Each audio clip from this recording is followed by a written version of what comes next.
I just want to thank all the students of Temple for joining the Aspen Dental Ask Me Anything session with amazing Dr. Larissa Flores, one of your very own Temple graduates from 2019. My name is Miles Murphy. We also have another one of your very current own, Drew, as well. He's gonna speak to you guys a little bit before the session officially begins. So without further ado, I'm gonna open up the floor to Drew. Hi guys, so I would like to just thank Miles and Dr. Larissa Flores for coming out for this event today. I know it's been hard for everyone with quarantine and COVID and everything to get out and see the normal things we see during the year with lunch and learns and seeing Aspen around our school with vendor fairs and just helping us out all the time. So I think this was a good way to have students get to talk to someone who did graduate from Temple and also someone like Miles who has a really good understanding of Aspen as well. And just pretty much feel out any questions you guys have. And also be on the lookout for another event we're having right now, which is Miles for Smiles. So we're having a walkathon right now from the rest of November till I think December 12th, where we're using our Team Strava app. So just look out for an email either today or tomorrow for just more information about that. And without further ado, here's Miles and Lisa. Hello, everyone. Happy to get to speak to y'all about my experience with Aspen. I'm super duper proud of being a Temple alumni. As y'all who know me personally will know, I rave about Temple, and I'm about to rave about Aspen to y'all. So it's so good to see you, and well, to get an opportunity to be on this panel to speak to you about what I love. Great, thank you, Dr. Flores. I'm super excited. For the ones on the session that don't know me, I am the Academic and Industry Relations Manager for District 3. So the DC, PA, and Maryland area. I've met a lot of you guys at past events before. So I just want to thank you all for joining again. I work for Aspen Dental Management. So we're the support organization for doctors like Larissa Flores, who she's about to open up her own practice very soon, next month, in her hometown, and she would be happy to share that with you guys in a bit. But we are the support system that supports our Aspen Dental doctors and our practice owners and everyone in our Aspen Dental network. We have over 870 offices as of today. We are very fast paced. We grow. We open one office every 4 days. So we're very innovative. And I really can't wait to answer all the questions that you guys have for Dr. Flores. I do want to point out that this is an Ask Me Anything session. So please feel free to ask any questions to Dr. Flores that you have. She's an open book. She has a great story, and she'll be happy to answer any questions that you guys have. There is a Q&A box on the bottom of your screen. I see that we have one question that actually just came in. So we'll be getting to that very shortly. So in the Q&A box, feel free to ask any questions. We can't hear you or see you, unfortunately. So that's the only way that you can kind of communicate with us. And in addition to that, we've got a lot of questions that the students submitted beforehand as well. When you signed up, you were sent a link to submit any question that you had pre-AMA. So I will be circling back to those as well. So without further ado, let's dive into the first question. And I'm really excited. Thank you guys again. So we got the first question, which is, what is it like working for Aspen? What are the benefits, Dr. Flores? So basically, Aspen has been an amazing experience for me. I graduated last year from Temple, 2019, for those of you who may not know. And I started working shortly after in Midland, Texas. Thankfully, I was able to get an agreement there that basically set me up for success and ownership in El Paso. I worked there for the first year out of dental school, and it was an amazing experience. I got a lot of opportunities offered to me, and basically I was permitted to go in and try myself out in an office all by myself to see what I could do out there. And thankfully, as most would call it, it was kind of a sink or swim moment.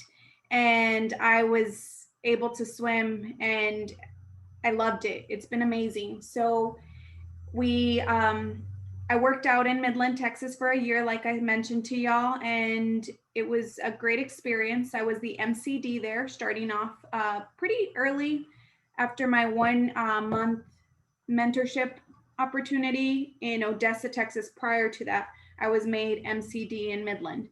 And that was for the year of 2019, 2020, up until June of 2020. Originally, we had thought El Paso, which will be my office, would open in 2020 summer. But of course, everything changed. All things kind of flip-flopped upside down with coronavirus. And fortunately, originally I would have thought unfortunately, but fortunately I was permitted a couple more months to be able to work with other doctors side by side and visit other offices side by side with other dentists to learn how they ran their Aspen offices, how they did things as MCDs or as POPs. So I was given that opportunity as well, and now I'm happy to say that I'm going to be able to apply that information and apply all of the learning points that I've been able to gather and create, a successful opportunity for myself in El Paso. So a little bit about myself. I am born and raised in El Paso, Texas, which is a border town with Juarez, Chihuahua, Mexico. So we are 5 minutes crossing. We can see Juarez right over the bridge. It's really, really something that truly is a sister city. We're a border city. So I always knew that I wanted to be a dentist. I knew that I wanted to help my community and be of service. And I found my love for dentistry at a very early age. So being from El Paso and being from a pretty tight-knit family, I knew that my heart belonged out there and that I would want to come and serve my community. So I made it my goal in life to be a dentist and to come back home and serve my community, as I've mentioned to you. And thankfully now I'm being given this opportunity that's more than I could have ever asked for, owning my own practice and serving my community as a dentist. So it's been a pretty amazing journey. I really do have to say that I'm extremely blessed, and I can't stop thanking everyone who has been there to support me. I can't stop thanking God for all the blessings that I've had poured down on me. And Aspen has been one of them. As you may know, those of you who did know me while I was in school, I used to be the vendor liaison with with ASDA. And I had the opportunity to meet all of the DSO companies, every vendor basically on the list since I was a freshman. And I was given the opportunity to meet with pretty much every DSO on the map and actually get to know what they were all about at a very early age in my dental student career. So that's what led me towards Aspen, thankfully.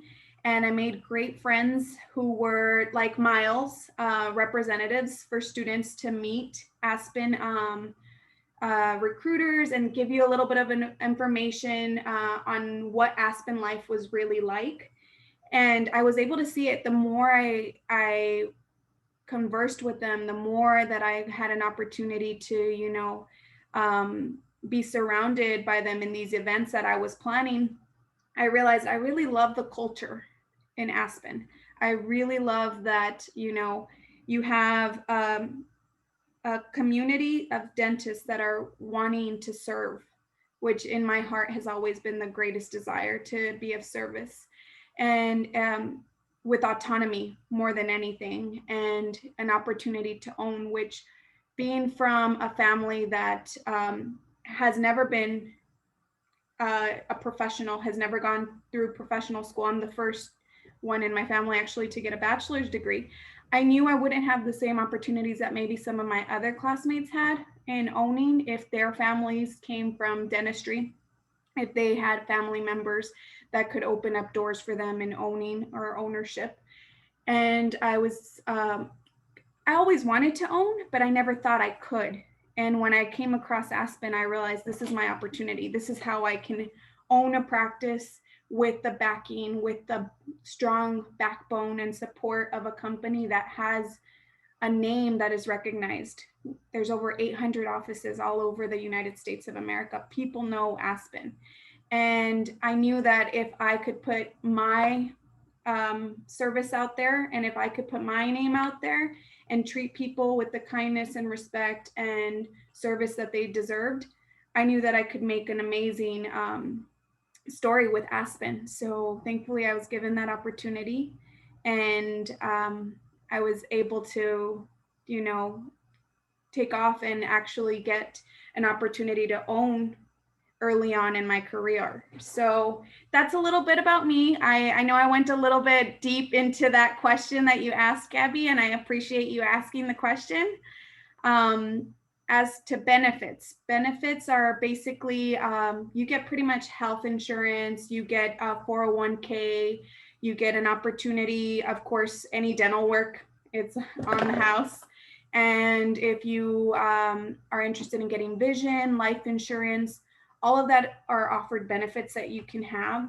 And when it comes down to your payment, it would be a per diem, and anything that's above per diem would be given to you as a bonus. It just depends. It's like a profit sharing system that we'll go into in a couple of minutes here. Basically, you can get anywhere between 8 to 10% as an associate, or 16 to 20% as an MCD. And it works out really nicely.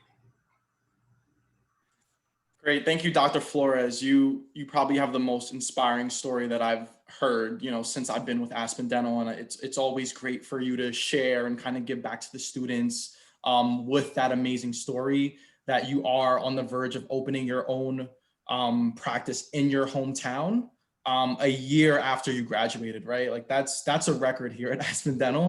And it's just great that, you want to give back to your community, and that's something that you aspire towards. And it's just a great story. So I just want to thank you for sharing that.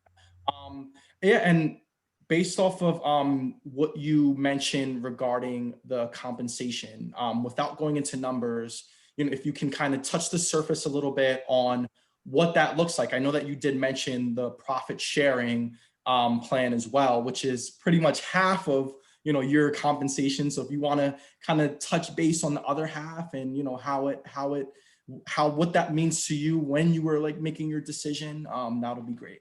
Yeah, absolutely. So basically, when it comes to Aspen, you are promised a per diem, which is amazing, especially as a starting dentist. It's really, really neat to be able to rely on a paycheck that's going to be steady. And the greatest thing is you don't have to worry about this per diem ever expiring, basically. You will always collect your per diem, which is typically anywhere between $500 to $600, maybe $650 if you're in an area that has a lot of need for dentistry, where they need dentists. So you are going to be making anywhere between $500 to $600 a day per se, and you are promised that regardless of the amount that you produce. However, it is in your best interest to produce a little more, because you are given an opportunity to bonus, which is amazing. Starting out of school, a lot of us have like super duper intense loans, of course. And it's really neat to be able to like feel relief and breathe and know that now you don't have to rely on loan money to make it through a semester, that you actually have a paycheck that's coming in steadily. And you have an opportunity to make more than just your paycheck. You can bonus, which would be through that profit sharing that I mentioned earlier. Basically, how that works is it's not only based on your production or your collections as a dentist. It's about how much the office generates in general. So you are also pulling in with the hygiene schedule. and it includes your x-rays, your basic exams, anything hygiene produces, anything the lab produces, because we have an in-house lab for dentures, which is awesome. Anything that is made as a profit for the office is what you get a percentage of after they have subtracted all of the expenses, all of the overhead. That whatever is left over, that's your profit, and that is where you get that profit sharing guide, which basically is 8 to 10% as an associate, like I mentioned, and if you're made NCD, you get bumped up to 16 to 20%, which is really neat. It's a super cool way of doing things, and it helps everyone think as a team as opposed to an individual, which I completely appreciate. I love that team mentality. I've always strived for it. So it was really nice to go into an office and not feel that people just thought, this is just me and I'm going to only worry about myself, because I'm not the only one who's able to benefit from the office doing well. They have bonus and systems set up for hygiene, for office managers, for the DAs. Everyone wins when the office does well. When the patient is taken care of, everyone is taken care of. Great, thank you. I mean that's a question I get from the students all the time is, how do I get paid? What does that look like? Is it production, collection? So thank you for kind of giving us an overview on what that looks like, Dr. Flores. I see that we also did get a question in regarding student loans. I'm not sure if that directly applies to you. I can go ahead and give my answer towards that. Yes, we do offer student loan repayment. It really all depends on case-by-case basis, based off of the location. I know Dr. Flores had kind of touched upon that a little bit on higher need areas, and all of our offices are owned by doctors. So the doctor's the one that's going to really make that decision regarding the student loan reimbursement. I mean, if they want to extend that offer. But like I said, it really all depends on the location. It's case-by-case basis. It's more in the harder to fill areas that, you know, like they want to give a bigger incentive to some of the doctors that are considering going to that location. But I do know of countless doctors that are receiving student loan based off of the letter of agreement, which, well, oh, okay, great. So you are, and I would like you to kind of touch upon that, Dr. I wasn't sure if that applied directly to you. And what did that mean when you were making your decision? I know that you said, you know, loans is something that that the students always take into consideration when they're making their decision, and compensation as well. So when you signed that letter of agreement, what did that look like for you, that student loan repayment? How did that affect you?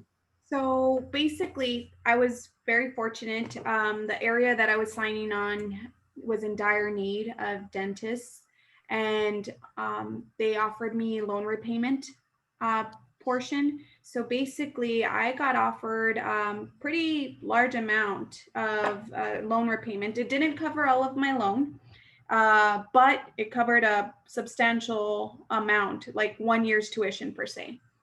So they break it down, and the way it works is you get a portion of it every month as you work, and you agree to work for 1 year for half of the amount, and for a second year for the other half of the amount per se. So in my case, I needed to agree to work for a year for one part of this loan or gift. Really, it's a grant or a loan repayment program.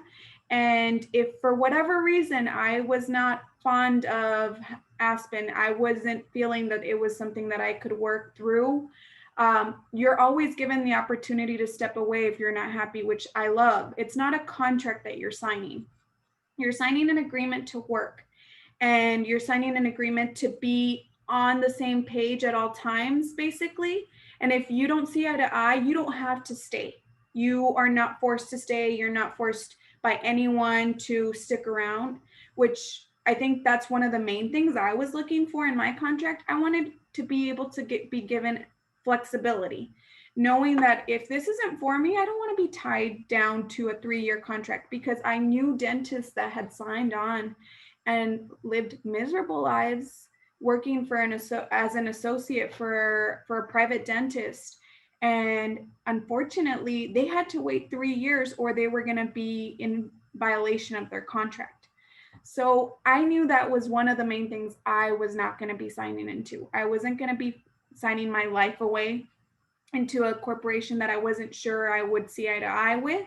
I already had a feeling I would, but you never know. You don't want to assume that things are going to be wonderful for you, because everyone's a little different. And thankfully, it was what I expected. It was what I wanted. It worked out for me. I call it my super duper quick GPR. It's been super helpful. I've learned so much through my first 1.5 years. And honestly, I feel like it was a GPR in and of itself. The first 6 months were just like bam, bam, bam, learning everything. So I was very fortunate with that. And basically, I was given this loan allocation, but even if you're not given this loan allocation, it doesn't mean that you can't pay your loan off, because you're getting paid very well, and you can definitely make your payments back to your loan people. I don't know, Great Lakes, whatever they are. I think Great Lakes is my person. I guess it's a lot of people's too.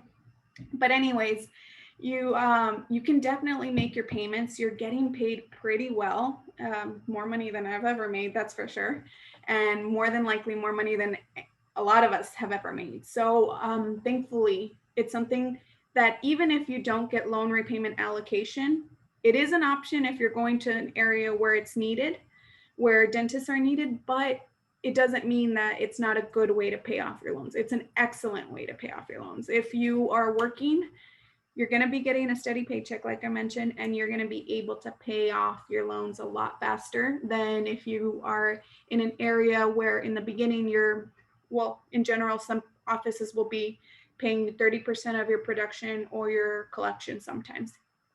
And as a brand new grad, you don't make enough to get paid what you get paid as a per diem per se. It's just the truth. You work pretty slowly. You're used to working 1 patient in the morning, 1 in the afternoon.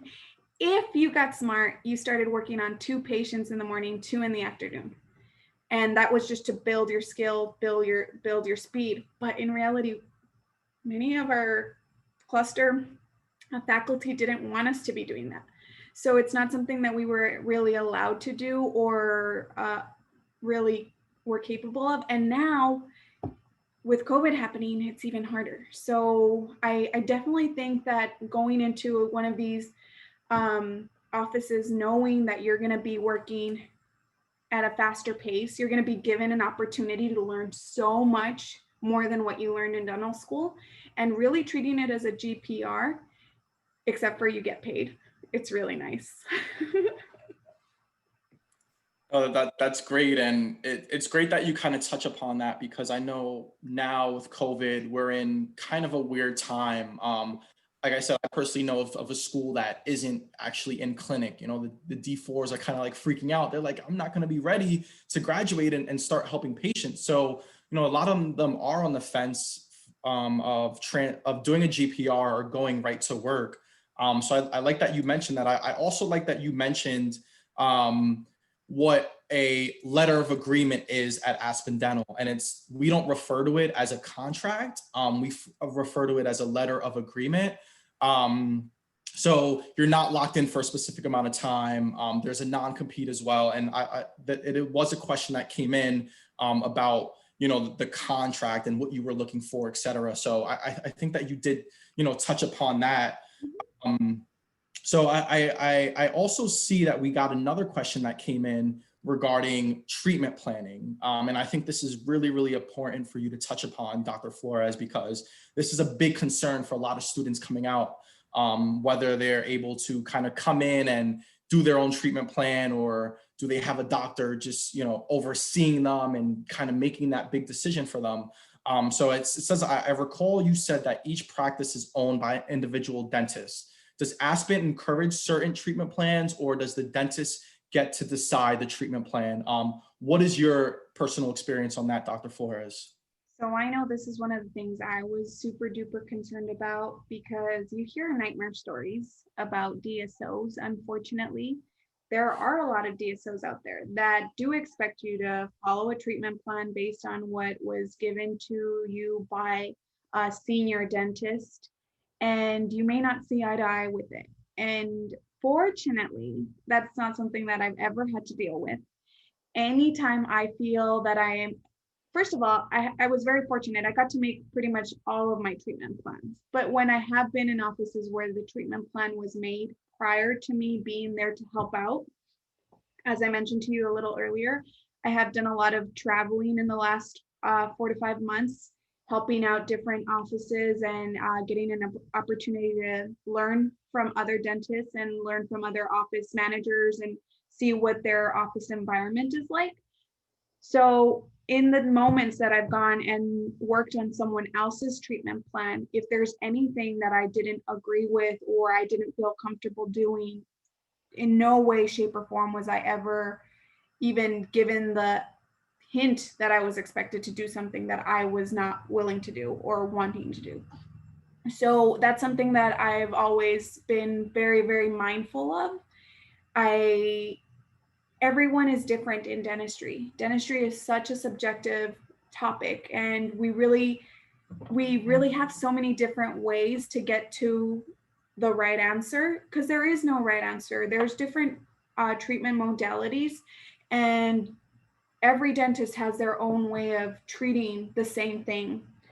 And fortunately, I've been given many opportunities to work with other dentists and learn from them and seeing how they like to do things. So I've been able to pick up on that as well. So it's been really nice to feel that confidence that if I don't agree with something, I'm not expected to do someone else's treatment plan. That's like the main thing for me.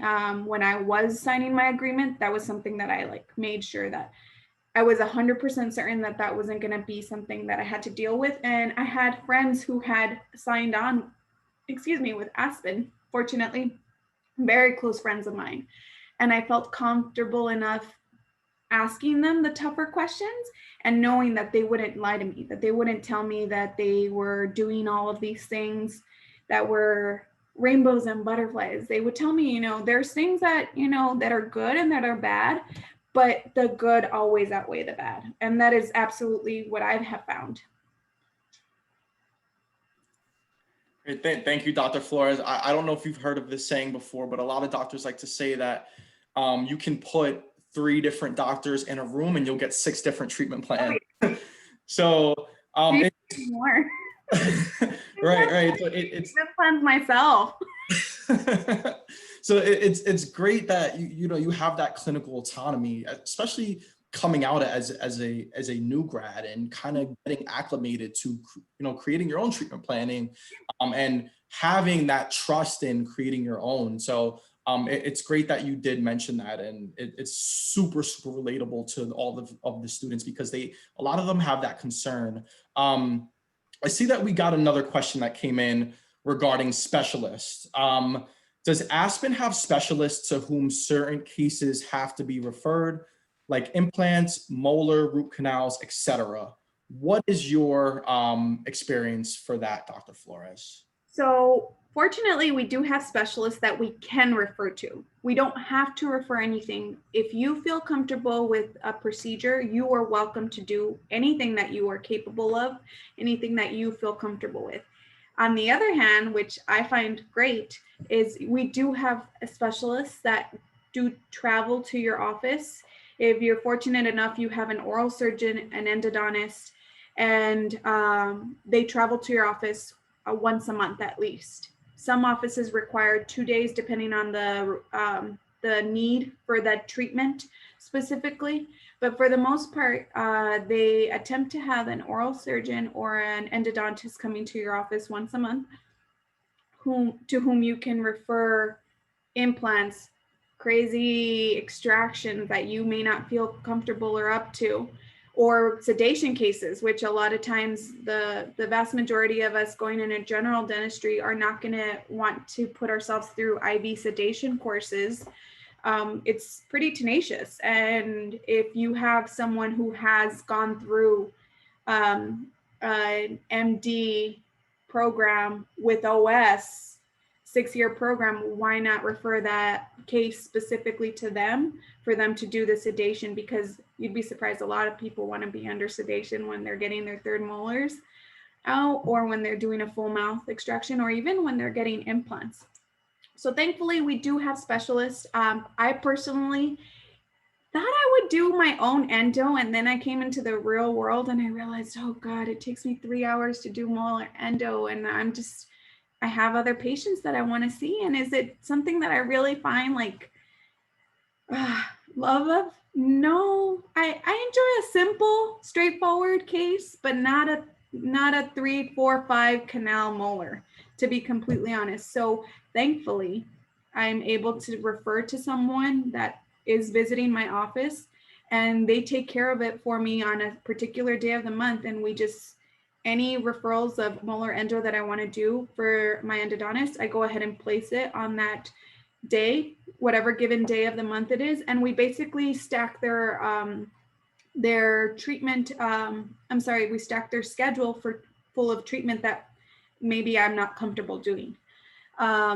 If you're in an Aspen office that doesn't have an endodontist who is able to come and travel to your office, or an oral surgeon, you tend to find someone that you are comfortable with referring to, that you trust, and you are absolutely encouraged to refer anything that you're not comfortable doing.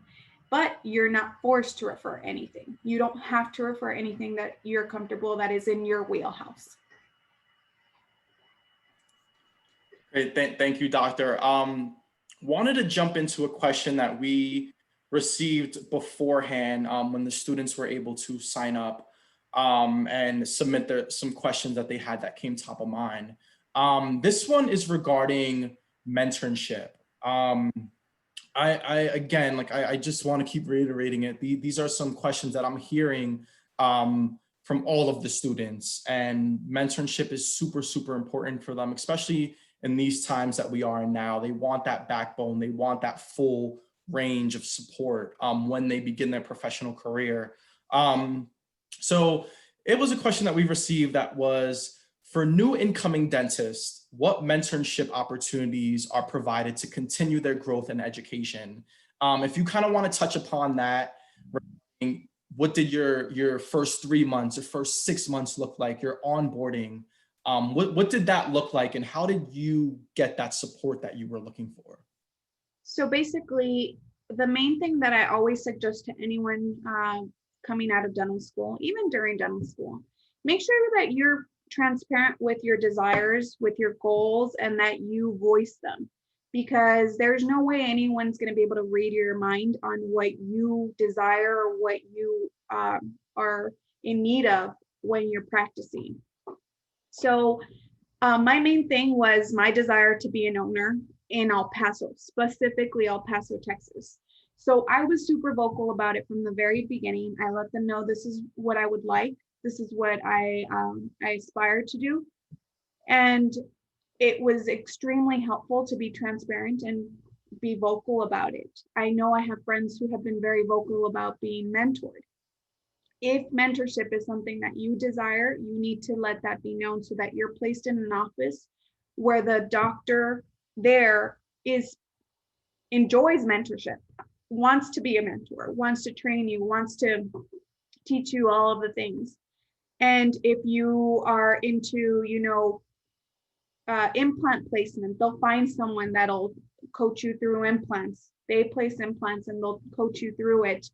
And if you're interested in an office that's heavier on pros, they'll find someone that loves pros just like you to mentor you through that. And definitely it's something that you have to be vocal about and let them know that that's something that's a priority to you if that's what you want. For me, my months in Aspen at the beginning looked a little different, because I wanted to know if I could handle an office by myself. I wanted to be put out there and be put in the deep end and figure out whether or not I could sink or swim, like I said earlier. So my requests were different from mentorship per se. I wanted to know what I could do for myself. And my first month, I was in an office with the POP of the office that I ended up being an MCD for. And we were working, I shadowed him, but basically the first day I was there, he's like, hey, do you want to do this crown prep? I was like, hell yeah. I sat down and I was like, finally. And you're going to laugh because the first time you ever do a procedure outside of dental school, you're literally going to be working on it. And when you're close to a checkpoint, you're going to want to turn around and get up and see if your faculty is behind you, or your POP in this case is behind you to check on you. Well, newsflash, it doesn't happen in the real world. No one's there to check your work. No one has to check your work. I got up after I finished my crown prep. I said, hey, do you want to take a look at that? He's like, no, you're the dentist. Are you happy with it? I said, yes. He said, send it off. You're good. So, when I say send it off, it's because we do everything with iTero, which is awesome. So no more PBS impressions. Yes, you still pack cord, but it's not a big deal. You scan your impression and you send it off and it comes back super duper perfect for the most part. Pretty much straightforward. As long as your impression was a good impression, your digital impression, you're pretty much set. So it's pretty neat. Great. I know that you love having those iTeros, don't you? I'm a little worried because they told me that iTero is actually on back order right now. So I may not open the first week with my iTero. I'm a little sad, but yeah. I'm praying they get them back on track and we get them out and get them in El Paso ASAP. Yeah, you'll get some there, don't worry. I want to shift gears a little bit regarding this is like the ideal question for you to answer. You would be the perfect doctor to answer this question regarding ownership. So we have a question, how do I get into ownership with Aspen?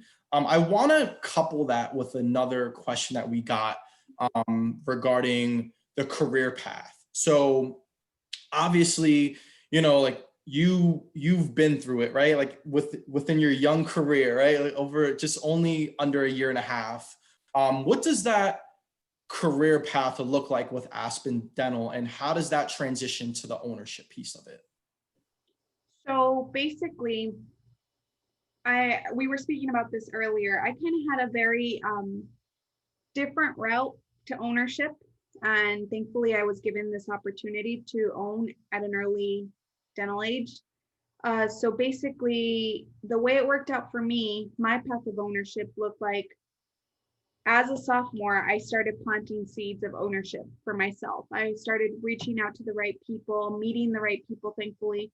My great friends, David, LaPointe, and Rebecca, reached out to people and put me in contact with people that could point me in the right direction to see if El Paso was a possibility.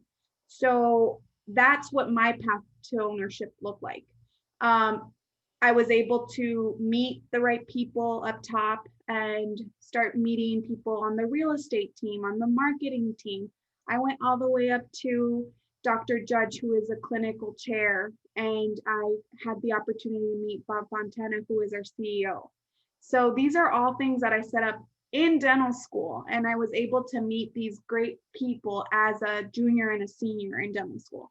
So really, truthfully, when people say like your ownership path was so quick, I mean, yeah, it's quick to you who's looking out from the outside, but I've been working on this for years already. This is like my 4th year of working on this. So it really is something that is a little different from most ownership stories. It's very, very unique in the sense that I was given the opportunity to start working on this as a dental student.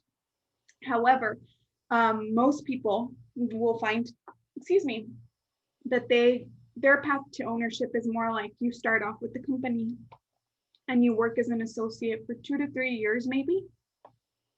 And you always have to be vocal about your desires. So you need to let them know that you want to grow within the company. If you don't mention that, a lot of people, you'd be surprised, they just want to be associates.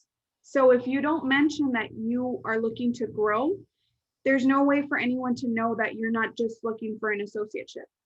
you need to be vocal about that. So vocalize your desires, let everyone know, be transparent about what you want so that you can get the support, because when you don't open up and don't share what you want in life, there's no way that anyone's gonna be able to give it to you. It's not something that's handed to you. You have to work for it, and you have to really put in the effort and really show the desire. So let them know that you want ownership. If ownership is your ultimate goal, let them know that you're looking for opportunities for growth if you want to grow within the company. So typically you'll find 2 to 3 years of associateship. And if you're vocal, you'll be moved into a position of MCD. Now, will it be in the city that you started up as an associate? Maybe, maybe not. It doesn't mean that you have to stay in a position. If you want to grow, they will find a place for you to grow. It may not be in the same city, it may be in a different city, but you have to be willing to find those opportunities. And that's where Midland came in for me, and Wichita Falls later, and Brownwood, Texas, and Amarillo, and now I'm in San Antonio. As you can tell, I'm in a hotel right now. So these are different opportunities that were given to me because I was vocal about my desires. So after being an MCD and working with Aspen as the managing clinical director or doctor, you can then start talking about partnership or ownership. And partnership basically means that you go into a partnership with the current owner of that office. And that could be anywhere between 20% or 30% of ownership, 50% of ownership, depending on what you work out with the current owner. And if the office does not have an owner and you wish to be the owner, then you start planting those seeds like I planted the seeds, and you let them know this is something that I'm interested in. And the more flexible you are, the more likely you can get to your goals faster. That's just how it works. Great. Thank you, Dr. Flores, for sharing that. And I think that that kind of transitions to the next question, which is quite interesting. A student had asked, like, you have the picture perfect story right now. You know, you're only a year and a half out of dental school, and you're on the fast track to ownership in your hometown. You know, like everything is going perfect for you. Is there any challenges that you faced from May of 2019 when you graduated to now? Any challenges, any drawbacks that you faced while you are a professional dentist? Yeah, absolutely. So I know the question is asking like, hey, this sounds too good to be true. What's the catch? And I know I'm a cheerleader. It's in my nature. I tend to really, see the brighter side of things, but I'm not a liar either. I'm very, very, very direct. People who know me will tell you, yes, just because I'm smiling doesn't mean that I'm never gonna bullshit anything. So basically, in the beginning, I wasn't aware of how to take control over my schedule. So starting off, I wanted to do everything possible. I wanted to be able to see every patient for every single procedure, every single new patient. And I wanted to basically be everywhere at once. So that's something that I had to learn to accommodate and fix in myself, that need to be perfect or be everywhere at once. It's not possible. There's no way that you can get there. And you find that you actually start to limit your own ability as a provider if you're trying to do too many things at once. So thankfully, I learned a little earlier than some people that I was the owner of my schedule. And thankfully, I learned that at Edge in Chicago. I went to Chicago November of 2019, and I was there for a week to learn how to get the best out of being an MCD, and associates were there as well. Basically, it just teaches you how to know the Aspen model and really get to helping patients as best as you can. So that's where I learned that I own my own schedule. And thankfully it was sooner rather than later, because then I was able to schedule smarter so that I wouldn't have to work harder. So that was one of the things that I struggled with in the beginning. I was just really trying to see everyone. My schedule looked pretty insane. Coming out of dental school, like I said, you see one patient in the morning, one in the afternoon, maybe two in the morning, two in the afternoon. And I came to seeing 4 procedures for fillings, crown preps, root canals, extraction, whatever it may be, then 4 new patients in the morning and 4 to 8 overflow patients in the morning. That's a lot of people. You can't do it all at once. You have to figure out how to be good at time management. And you kind of are like freaking out and you're wondering like, how am I going to do all of this? Like, how am I going to be in all of these rooms at once? That's where it kicks in. You have to know that you're the owner of that schedule. So if you're seeing that many people, you allowed it. So something that I always tell people, know when to put down your boundaries and hold people accountable. Hold people accountable. The people that I'm referring to is the people in your front desk, the people helping you schedule, because you don't have to schedule anymore. It's no more something that you have to worry about calling your own patients like dental school, scheduling your own appointments. You don't have to do that anymore. So make sure that the people who are helping you and you're delegating this task to know your expectations and know what you want out of a schedule. They need to know how long it takes you to do fillings. They need to know how long it takes you to do extractions, how long it takes you to do a root canal or a crown prep. Because when you give them all of this information, and again, it goes back to being transparent. As long as you're honest, you can make a beautiful schedule for yourself where you're not breaking your back. So let them know everything, hold them accountable to these expectations that you're giving them, and make sure that they're scheduling smarter and not harder for you. So that's the main thing that I feel was what I struggled with in the beginning. And thankfully, early on, I learned that that was not something that I had to deal with, that that's not something that I had to do. And it was super duper helpful knowing that and holding people accountable and creating this beautiful schedule for myself where I had a good work-life balance. I'd come to work, go to lunch, and leave at the end of the day. Whereas in the beginning, I was working through lunch because I wanted to be everywhere, and I'd leave an hour late. But that was my own fault. And I didn't realize it. I thought like, well, you know, I'm just slow and I just don't know how to do these things. Yeah, I was slow, obviously. But also I wasn't being smart about letting my team know how they could make my schedule better, how they can make it more manageable for me. And I learned to set those boundaries early on. And that's the main thing that I tell anyone who signs on. You are going to have a lot of patient demand. The demand is there. Aspen does an amazing job marketing for you. So there will be patients that need to be seen. However, you need to be reasonable with yourself and be honest with yourself and your team as to what your abilities are. As long as you're transparent about your abilities with yourself, most importantly, because who are we kidding? We want to pretend to ourselves that, oh, I could do this crown prep in 15 minutes. That's how good I am. Like, no, you can't. Just be real with yourself. As long as you're honest with yourself and honest with your team, you can create a beautiful schedule for yourself. And that's my main thing.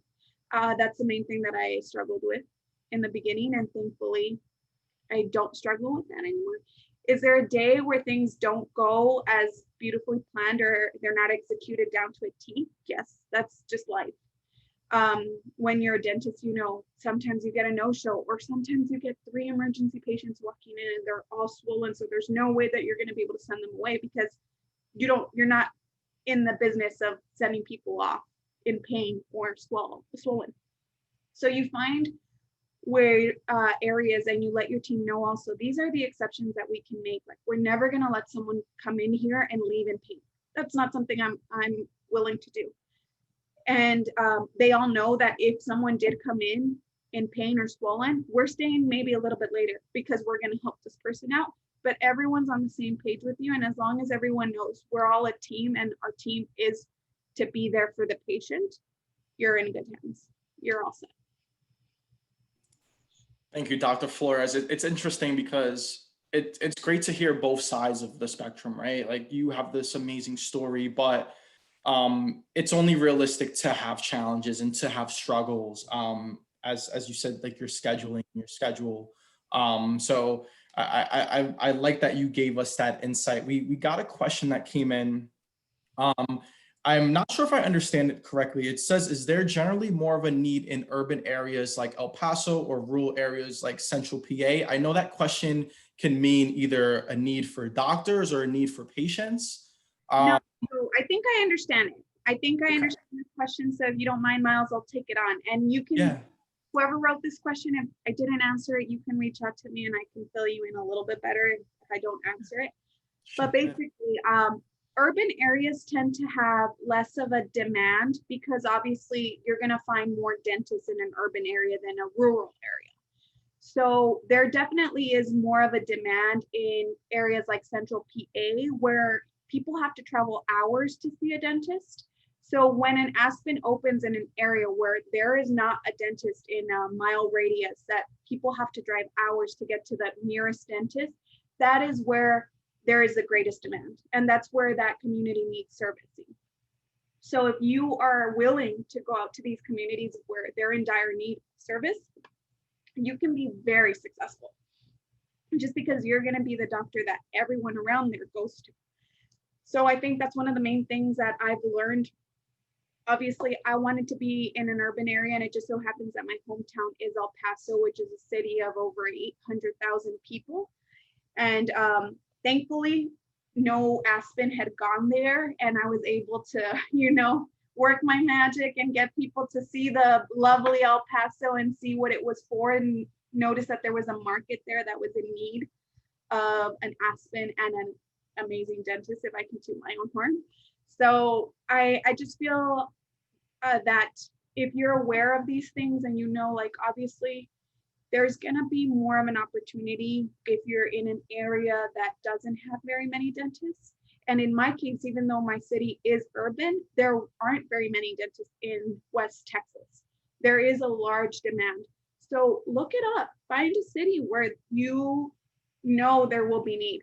Now, if you're trying to work in Philadelphia, where there's a dentist in every corner, that makes it really hard for every dentist, regardless of it being Aspen or if they're a private owned office. It's just a matter of knowing that if you put yourself where there's demand, you're gonna have one. Great, thank you. And they actually just wrote, yes, you're answering my question, smiley face. So great answer. And that was also a great question. I want to thank the students that asked that question. That's an awesome question. And it's really something that Aspen kind of lives by in our model. So thank you, Dr. Flores, for that insight.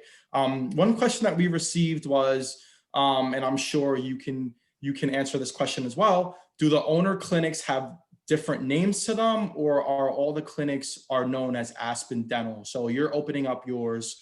What is yours going to be named, and how do you go about that? So all of the Aspens are known as an Aspen Dental. However, they're under a privately owned LLC, which is legal liability corporation or something like that. I should know because I just created my own. Anyways, basically you create your own entity, and as your own entity, the Aspen that you are owner of has your name, or the choice of name that you went for as your entity. And all of your Aspens, if you have more than one, will be under this umbrella of, because they're privately owned. You are the dentist who owns this Aspen franchise. So basically, if you take a look, if you guys want to Google it, it's pretty neat. I'm really stoked about this. You can actually find my PLLC, and it is Flores Sapien Dentistry, PLLC. So it's pretty neat. I found out yesterday that I have my phone number. I was bragging to Miles earlier. I found out that I have a phone number. So when you look me up, Aspen and El Paso, you can actually see here.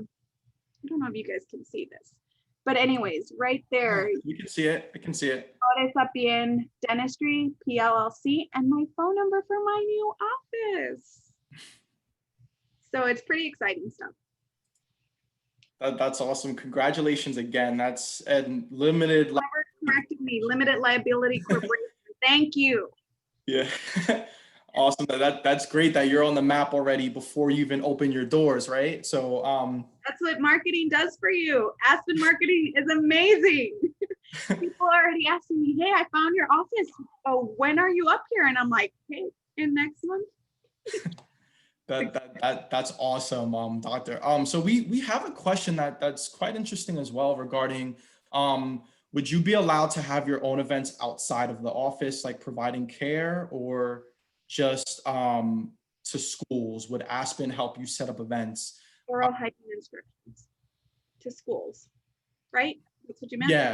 Yeah, absolutely. So I'm maybe that's a question regarding shadowing. Yeah, I And think students so. are interested in shadowing your office. So definitely as a student, I was given the opportunity to shadow an Aspen dentist. So yes, if I wish to host someone, I'm definitely allowed to because it's my company, which is amazing. So really, truthfully, you just have the backbone of Aspen's ADMI, which is the admin, really, the people who are taking care of my business, the people who are taking care of the accounts and getting me all these amazing discounts from vendors because we have such a big name, so many offices that you are bound to get better numbers, better values for bigger bang for your buck, basically. So it's pretty neat because I'm the owner, I get to call the shots, but I have this amazing company in the back end helping me out and really putting my name out there. Like you just saw, my office is not opening until December 17th, and my name's already out there in the community. When people want to find an Aspen in El Paso, they know that there's one coming. Great. And they just actually clarified actually that they meant that can you go to elementary, middle, high schools and help with dental education? Oh, yeah, absolutely. So, I mean, that's what I'm planning on doing. There's nothing that's going to be stopping me as a dentist. If the elementary or middle school or high school allows me to come in and give education programs, I'm going to be doing that. And I used to do it with I used to work as a dental assistant before dental school. And we did a lot of these mentorship and like OHI programs with pre-kinder and kinder, and we'd go and visit the schools, but it always had to be something that the school allowed for us to go and do these programs for kiddos, because they need to make sure that they check you out, they do your background check, and they are like, okay, you're good, you're safe to have in our school. So come on over. So it's something that I know that I want to do, and it's something that I'm interested in doing. Great. That's awesome. I know that we are coming up on a conclusion here. It's almost 8:30 Eastern time, 7:30 for you, Doctor, but the questions keep pouring in. So if you want to kind of stay on for a little bit extra, we can answer some of these. I don't mind. I'm happy to stay on if people are happy to asking questions and I'm not boring them to death. Yes. Great. And I want to also thank the students as well for asking all these questions. These are amazing questions. Yeah. And no better person to answer them than Dr. Flores. So how did the conversation about setting boundaries with your schedule go down? Did you do it with humor, an all office meeting, a one-to-one? It seems like it could be a touchy subject depending on the people you're dealing with. So what was your experience regarding that, Doctor? So I tend to lead with humor, as if you haven't already found that out.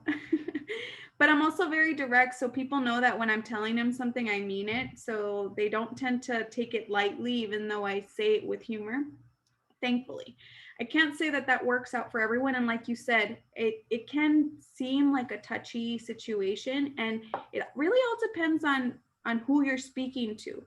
I'm a firm believer that you can say anything that you want. There's just a special way that you have to say it.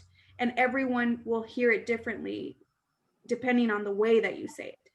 So I really do believe in that. And that's something that I live my life by. I will say anything that is on my mind, but I tend to find a way to tell the person that I'm speaking to what is, and this is funny because I really do find out what people's love language is. If you've never read this book, go out there and figure it out. It doesn't only help you in your relationships with your loved ones, it helps you with everyone. So if you find out their love language and you find out this person is someone who is inspired or motivated by words of affirmation, or this person is more about quality time, or this person is more about physical affection. I mean, I'm not saying provide physical affection in the workplace. That's not what I'm trying to get at. But if you find that you can motivate people based on their love language, find that out so that you can speak to them on a very real note, so that you can provide set those boundaries without ever anyone taking it personal, because that's not what it is. It's about being professional in the workplace. So the way I had this meeting, and it happened in all of the ways that you were asking, it was an all office meeting. Then there was times where I did a one-on-one. And there were times when I went about it with humor in the beginning. And if it wasn't something that I felt like, okay, did you forget what I said? I'd go back down and I'd sit down and I'd say it a little more sternly, just so that it could be just really, the point needs to get across. So there were times where I had to go back like, okay, we were doing so good with our schedule. What happened? And I hold people accountable. I'd sit down and say, okay, what happened? Where was the ball dropped? And when you hold people accountable, you find that people don't want to disappoint in general. Like, as a human being, your desire is to please. It just is. And if it's not, then you're really against the grain, and that's typically a different story. But when you're in the industry of service, when you are in the business of helping people, you're generally willing to be helpful, and you want to please. So I would sit down with the people that were running my schedule, my office manager, my assistant office managers, and my front desk people, and the DAs, and I would let them know, this is our game plan. And I was always very, very honest with how, if you set up a schedule that was not a productive schedule, that was not a helpful schedule, in the front, it's easy to type in an appointment and forget that the back is really who is working on them. The DAs and the dentist and the hygienist are the ones that are really doing all the hard work, right? Yes, it's hard to schedule. Yes, it's hard to do everything on paper and getting people to see the value in their treatment. As the office manager, that's your job, to do the consultations and stuff like that. But when you put it into perspective and let them know, like, you're breaking our backs back here, make sure to keep that in mind. We're all a team. We all have to be in this together. It tends to really create an atmosphere where people don't want to let each other down. And you need to remind them, like, it's not that you're the coach as a dentist and they're your team. No, you're all part of the team, and the patient is the person that you're looking out for. If you have each other's back and your main concern is making sure that the patient is taken care of, everyone is on that same page, that is your goal. That is what you're looking for. You're looking for a team that knows that they're responsible for taking care of each other and taking care of that patient. So when you put that out there, you don't have to be like, sit up and like, hey, this is how it's going to run, and I'm the owner of my schedule and you all work for me. No, that's not how it works. And you're never going to get anything out of that. No one's going to respond to that type of leadership, because it's not leadership, it's dictatorship, and it doesn't work. So when you set yourself up as a team member who is accountable, you're accountable for your actions, you hold everyone else accountable, your team works really nicely. You find a way. And everyone, like I said, has their own motivation factors, and you need to find them so that you're able to work well with each other. Great, thank you. And I like that you emphasize team, and I think that that's the key word here that Aspen kind of likes to, put out there when you're making that career decision, is you're going to have a team you're working with. It's going to be a teamwork environment, not only just the compensation with the profit sharing plan, but in the actual office as well. So I like that you touched upon that, Dr. Flores. And they said thank you as well. So they're just as gracious as I am. One question, I think this is an important question. Does Aspen even handle the supply staff and the staffing of the dental clinic that we own? What is your experience regarding that? I think you can be perfect to answer this. So basically, Aspen handles like setting up that vendor relationship, basically, and your DA is in charge of ordering your supplies that you want, because you're the one using them. No one else should be ordering your supplies except for you, basically, but you delegate that position or that task to your lead DA. So basically you're going to have anywhere between 3 to 4 DAs. Some offices even have 5 if there's such demand in that office. But you designate a lead DA who's in charge of the other DAs and in charge of tasks like ordering supplies. And basically Aspen will set up the accounts with that, and you're going to be ordering your own supplies. Now, when it comes to staffing, Aspen does a great job at vetting people, at finding people for positions that are open in your office. And you, as the owner, are welcome to be a part of these hiring interviews, or you can choose to be hands-off. It's whatever you want. I love being hands-on. I requested from the very beginning, I want to be a part of every interview. I want to meet every person that's possibly getting hired in my team, because I need to know if we're going to be a good fit. I need to know if we're going to get along, because as a young dentist and as a female dentist, you know, there's a lot of things that you go through, and there's like sort of kind of like, I don't want to call it a barrier, because thankfully it hasn't really stopped me or anything like that, but there's some obstacles that you go through. And I'm sure that dentists that are not female or young can also, they have their own obstacles to go through. But I find that I needed to make sure that the team that I was going to have in El Paso backed me up and respected me, because, you know, when you work and you're coming out of dental school, you don't want to have anyone who's going to undermine you or who's going to not believe in you as a dentist, as a professional provider of dental health services. So I wanted to make sure that if I did have someone on my team, that they believed in me and that I knew that we could foster a relationship. So thankfully, I've been able to hire my office manager, whom I love now, and my office assistant managers, who are doing great under training. And I'm looking forward to making more of a rapport with them and creating relationships with them. I knew my hygienist as a DA. She worked in the office where we both were employed by the same dentist. She was a hygienist and I was a DA.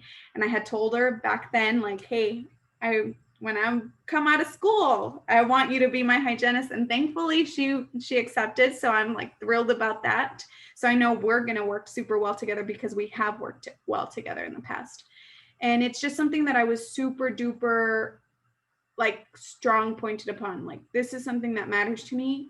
If we have someone coming onto our team, we need to make sure we all blend, because I'm not one to have a bad apple. Thank you, Doctor. It looks like that we've answered every question that all of the students have asked live. I want to conclude the session with this question. It was a question that we received prior to the AMA, was, and I think this is a great question for you. So we have every class on the call now. We have D1s, D2s, D3s, and D4s. Obviously, they're all in a little different situation than one another. We are in weird times with the pandemic, and what would be your biggest piece of advice for any dental student right now? It can be whether when they're, you know, as D1, you know, just kind of getting in the thick of things, or a D4, thinking about where they're gonna begin their career. So what would be your biggest piece of advice? So I love this question, because this is something that I always shared with anyone who came to me and asked me what would I do or what I suggested. Dental school is tough. Wherever you go, it's going to be rough. There's no such thing as an easy dental school. So my biggest suggestion is to take away all the good and just find that silver lining in dental school, and realize if this is really what you want to do, it's going to be the stepping stone that gets you to being a dentist. So yeah, it's tough. Yeah, you're going to struggle through it. It's not a walk in the park by any means. And if you're aware of that and you're able to set that aside and be grateful for the position that you've been given as a dental student, I think it makes your dental school experience so much better. It makes it so much easier to be able to get through the rough patches, knowing that there is a light at the end of the tunnel.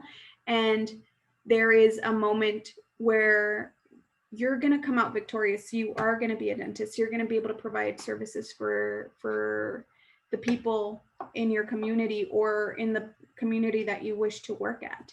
So I think that's the main thing that I always tell people. Be grateful for your position, because there's someone out there who wants to be a dentist who may not have gotten the opportunity that you're getting. And another thing that I like to tell people is take advantage of dental school. Find the harder cases, work on them. Don't shy away from doing a difficult extraction or a difficult case. Don't just look for the softballs, because that's not going to prepare you for the real world. You want to go ahead and do the tougher cases, because that's when you have instructors that will back you up. That's when you have a building full of faculty that know so much, and they can bail you out in a tough situation, and they can give you their pearls, their wisdom in situations that you're not going to have once you graduate. It doesn't matter how good of a mentorship that you find with any company that you work with. There is not a mentorship like dental school. So be aware of that, be grateful for that, and use it and take it to your advantage. Squeeze them from all the information that they have and really soak it up, because if you just sit there and think like, oh, it's so hard, I just want this to be over, it's hard anywhere you go. It's not just Temple that's difficult. So if you get past that, it allows you to become a better dentist. I think that's the best possible way we can conclude this AMA session. I want to really thank you again, Dr. Flores. You're a rock star doctor, rock star panelist. Congratulations again for opening up your office in your hometown on December 17th. Did I get the date right? You did. Great. You're already online. Right. So you're already online. You're already on the map. Your office is already out there. So I just want to thank you again. Good luck. I want to thank the students of Temple for joining as well. And like I keep saying, I know it is a weird time for you guys. I know that your heads are stuck in the books or in clinic. I want to wish you all good luck as well. And if you guys do have any further questions, my contact information when you first signed up, it was there in your email. Again, miles.murphy@aspendental.com. Please feel free to ask me any question that you guys have for me. For Dr. Flores, I'll get you connected with her as well. And I also want to thank Dhruv and Naida for helping me coordinate this event as well. And enjoy Miles for Smiles. Here we go. He's back in here. Yeah, I was letting you guys talk for a little bit because I didn't want to just like disrupt the whole conversation. Great. Thank you, Dhruv. Thank you again. Thank you all the students that attended. Enjoy Miles for Smiles. If you guys have any follow-up questions for me or Dr. Flores, please feel free to reach out. And we'll absolutely keep in touch. I'm really excited for the next Aspen Dental Temple event. And again, thank you, Dr. Flores. Everyone have a great night. It was my pleasure. Thank you, everyone who made this possible. Dhruv, thanks so much for setting this up. And I just want to say thank you all for logging on. I know it's late. I know it's tiring. You've been doing a lot of Zoom, so I appreciate it. And I just want to say hi to Omar. Thank you for shooting me a text message. You're awesome. And be safe. Take it easy. And if you need anything, reach out. Great. Thank you guys so much. Have a great night. Bye, guys. Bye.